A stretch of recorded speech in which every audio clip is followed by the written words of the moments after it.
एक ओर प्रहलाद और ये सभी बालक हैं जो दावानल की तरह दहकते हुए हिरण्यकश्यप के क्रोध के सामने भी प्रभु श्री विष्णु की भक्ति की लौ जलाए हुए, और दूसरी ओर हम हैं जिन्होंने अपने शक्ति, शासन और प्रतिष्ठा को छीन जाने के भय से अपने भगवान का नाम स्मरण करना भी छोड़ दिया है। सत्य कह रहे हैं देवराज। आज लज्जा आ रही है हमें अपने आप पर, अपने देवता होने पर।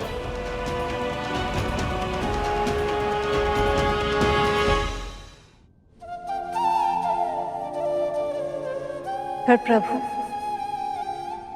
जब हिरण्यकश्यप को इसके बारे में पता चलेगा तब क्या होगा? ये जानने के लिए आपको अधिक प्रतीक्षा नहीं करनी होगी देवी। सैनिक, जाओ और प्रहलाद कुमार एवं गुरुपुत्रों को बुलाकर लेकर आओ।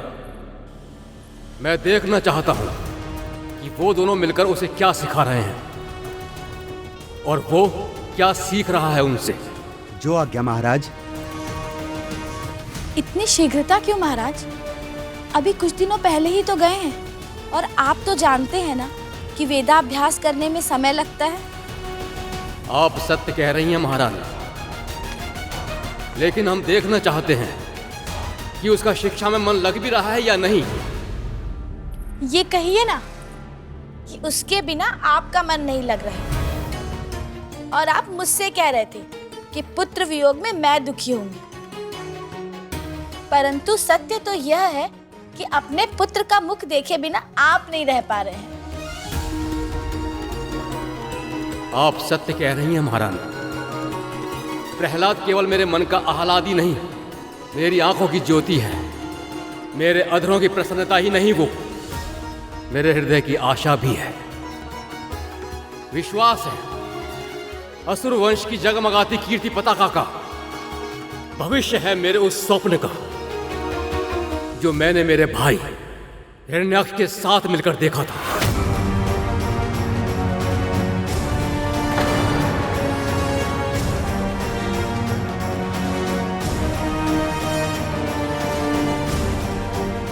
जब उस दुष्ट असुर को प्रहलाद की हरि भक्ति के बारे में ज्ञात होगा तो न जाने वो उस नन्हे से बालक के साथ क्या करेगा।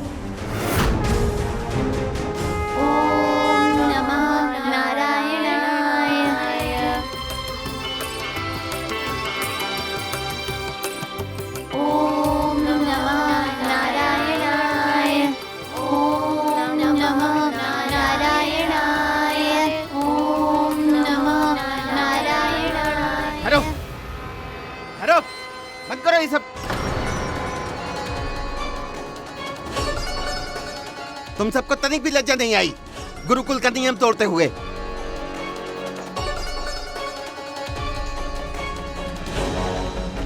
प्रहलाद ने सही कहा था गुरुजी। श्री नारायण का नाम स्मरण करने से बहुत शांति मिलती है, सभी चिंताओं से मुक्ति भी मिलती है और सारा भय भी मिट जाता है। बस बस, अधिक ज्ञान देने की आवश्यकता नहीं है। जाओ यहाँ से। हाँ, सिर मत खाओ।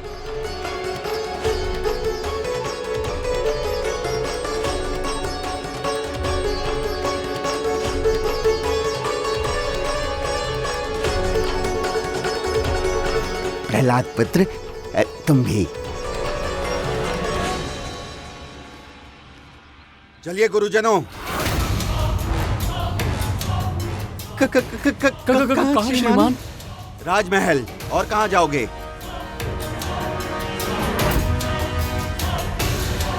महाराज ने आप दोनों को और राजकुमार को बुलाया है।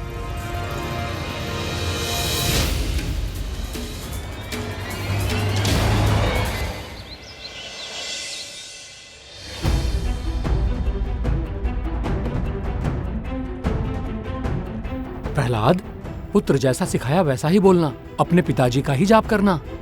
नारायण का नाम मत लेना, कहना ओम हिरण्याय नमः। समझ गए? तो चलो।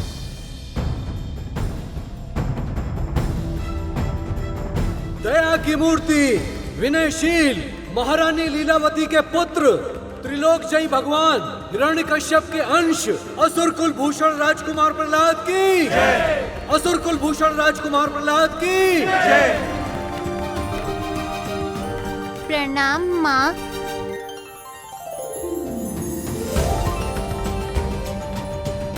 मेरा पुत्र प्रहलाद।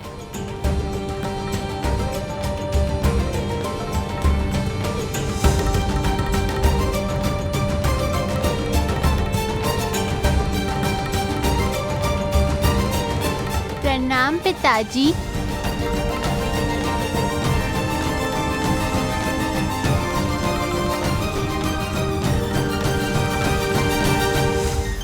त्रिभुवन के साम्राज्य से भी बढ़कर है पुत्र का ये आलिंगन। कहो पुत्र, गुरुजनों से स्नेह तो मिला ना तुम्हें? हाँ पिताजी, गुरुजनों ने बहुत प्रेम और धैर्य के साथ विद्याभ्यास कराया मुझे। मैं भाग्यशाली हूँ, मुझे इनसे शिक्षा ग्रहण करने का अवसर मिला। कुमार की विनयशीलता का वर्णन करना नितांत असंभव है महाराज। अहंकार तो लेस मात्र भी नहीं है महाराज, क्रोध का तो नाम तक नहीं है। खेल खेल में असत्य भाषण देना भी नहीं आता कुमार को। प्रत्यक्षम किम अनुमानम, प्रत्यक्षम किम प्रमाणम। जो सामने है उसको ना अनुमान की आवश्यकता होती है और ना प्रमाण की।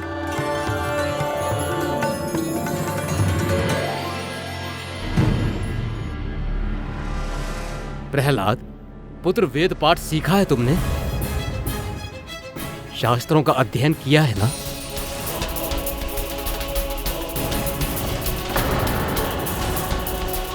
हाँ पिताजी, मैंने सारे वेद और शास्त्र कंठस्थ कर लिए हैं। अति उत्तम, अति उत्तम। बच गए। पहला उत्तर तो सही दिया इसने। और इसने ये उत्तर भी दे दिया तो फिर मुझे वेदों का सार बताओ पुत्र।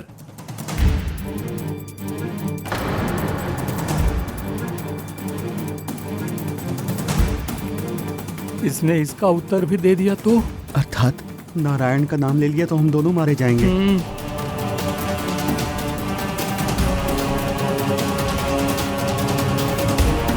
पुत्र प्रहलाद, जैसा हमने सिखाया था वैसा ही बताना। पुत्र, कोई त्रुटि मत करना है? ओम नमो नारायणाय, ओम नमो नारायणाय।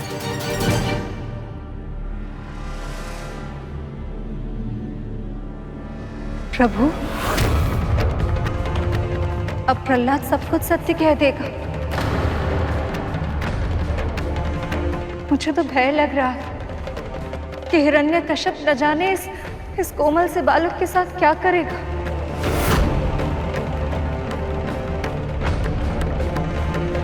सभी वेदों का सार है आत्मनि खल्वरे विज्ञात इदम सर्वम विदितम। अर्थात जब आत्मा को जान लिया तो सब कुछ जान लिया।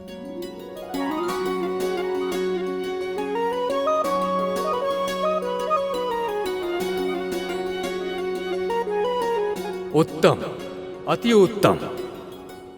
देख रही हैं महारानी, हमारे पुत्र की स्मृति कितनी तीव्र है। हाँ महाराज, इतनी शीघ्र इतना कुछ सीख लिया। नारायण का बहुत बहुत धन्यवाद। अच्छा हुआ उसने उल्टा सीधा कुछ नहीं बोला। सत्य यही है कि आत्मा और परमात्मा में कोई भेद नहीं। हम सभी की उत्पत्ति का कारण श्री विष्णु ही है।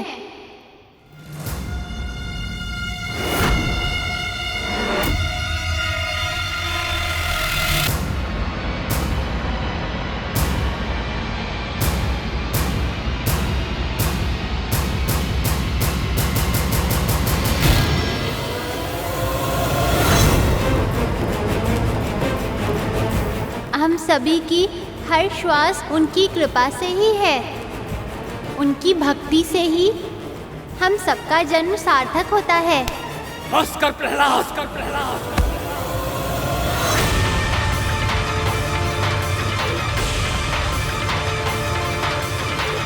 मेरे शत्रु का गुणगान सुनाकर मेरे कानों में पिघला हुआ शीशा डाल रहे हो तुम। गुरुपुत्रों, यही सिखाया तुमने मेरे पुत्र को? मेरे वैरी विष्णु की प्रशंसा करना? दानेश्वर, इसमें हमारा कोई अपराध नहीं है। आपके चरणों की सौगंध महाराज, हमने शत्रु पक्ष के कोई शास्त्र का ज्ञान नहीं दिया राजकुमार को।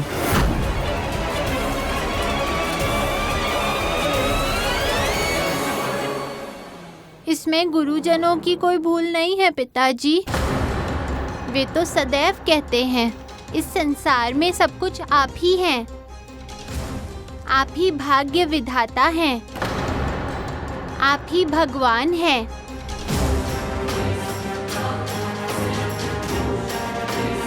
पुत्र, यदि तुम्हें गुरुओं का वचन स्मरण है, भरी सभा में पिता को अनुचित उत्तर देकर इस प्रकार अपमानित क्यों किया? पिताजी को अपमानित करने की मैं कल्पना भी नहीं कर सकता माँ, पर इन्हें प्रसन्न करने के लिए असत्य भी तो नहीं बोल सकता।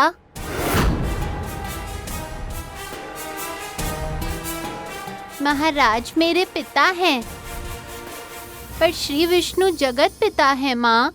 हत्यारा है वो।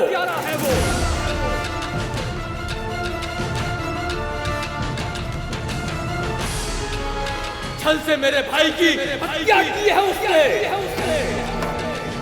हत्या नहीं की पिताजी, अवतार लेके उद्धार किया है।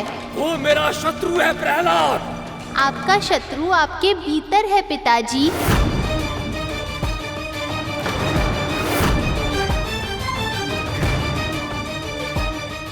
भीतर? ये कैसे हो सकता है पुत्र? अहंकार, काम, क्रोध, लोभ, मोह, मत्सर, ये अरिष्ट वर्ग ही हमारे सबसे बड़े शत्रु हैं माँ। इन पर विजय प्राप्त हो जाए तो सब और सुख ही सुख हो और शांति ही शांति हो।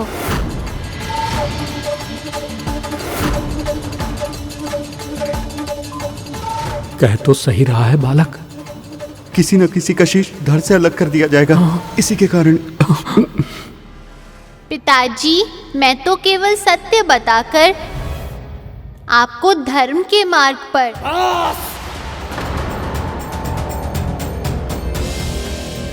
मेरी राज्यसभा में चिर शत्रु की प्रशंसा हो, मैं ये सहन नहीं कर सकता। उस विष्णु के नाम तक को इस संसार से मिटाना होगा। मेरी राज्यसभा में चिर शत्रु की प्रशंसा हो, मैं ये सहन नहीं कर सकता। उस विष्णु के नाम तक को इस संसार से मिटाना होगा। पिताजी इतना क्रोध क्यों कर रहे हैं माँ? इसी क्षण विष्णु का नाम जपना छोड़ दो प्रहलाद, अन्यथा तुम्हें भी वही दंड मिलेगा जो अन्य सभी को मिलता है।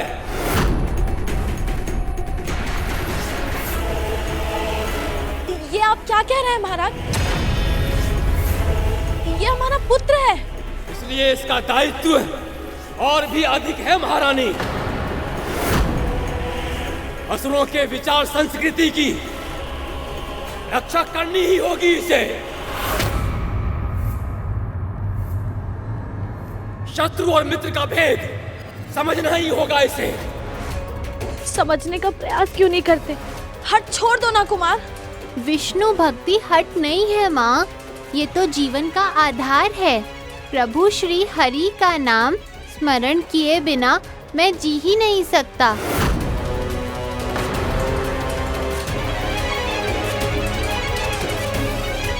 सैनिकों, बंदी बना लो इस कुलद्रोही को और डाल दो काल कोठरी में।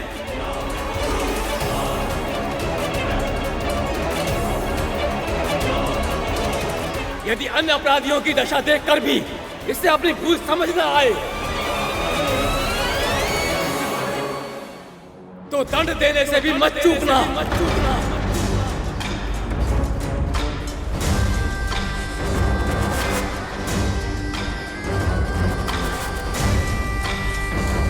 अब मैं इसका मुख तब देखूंगा जब पश्चाताप इसके हृदय को फिर से निर्मल कर देगा। ले जाओ इसे, ले जाओ इसे।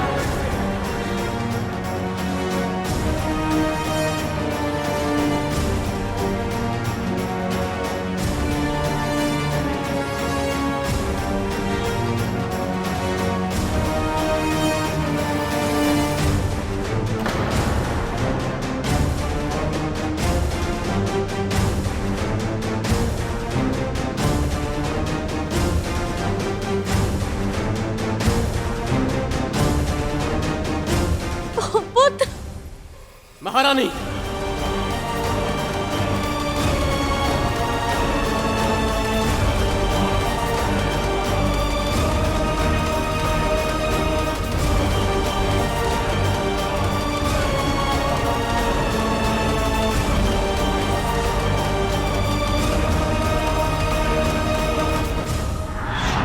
परंतु मां, हिरण्यकश्यप तो अपने पुत्र से बहुत अधिक प्रेम करता था और फिर भी अपने एकमात्र पुत्र को प्रभु के नाम का स्मरण करने देने के स्थान पर कारावास का कठोर दंड देने के लिए तैयार हो गया।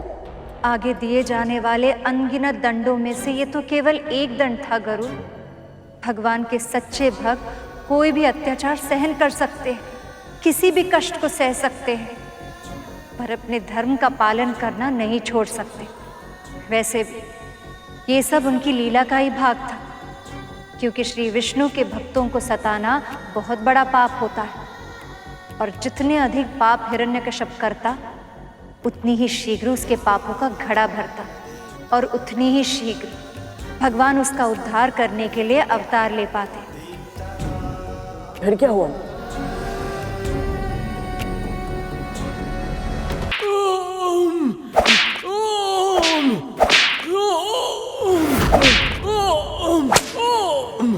बोल लेगा श्री हरि का नाम।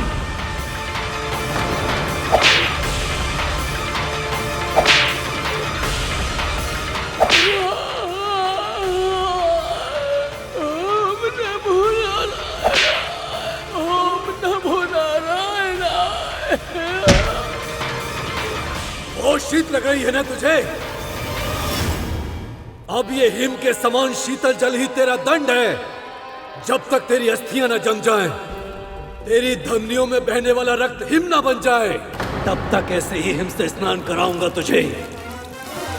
ओम नमो नारायण, ओम नमो नारायण, ओम नमो नारायण। अब तो आप समझ गए ना राजकुमार?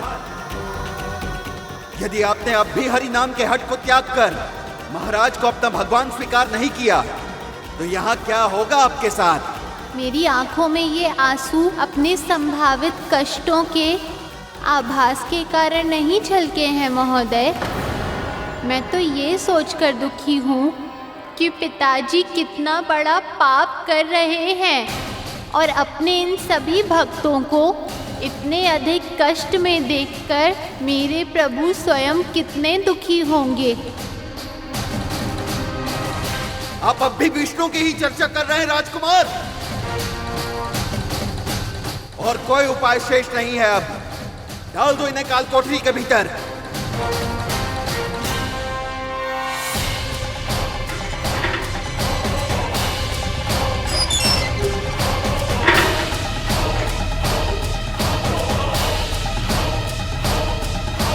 प्रभु, कहीं असुर इतने छोटे बालक को भी दुष्कर यातना ना दी।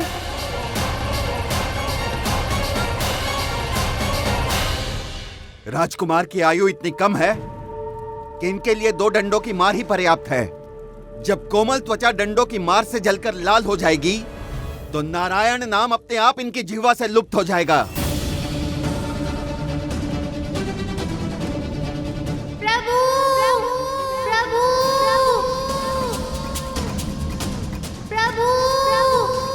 भक्त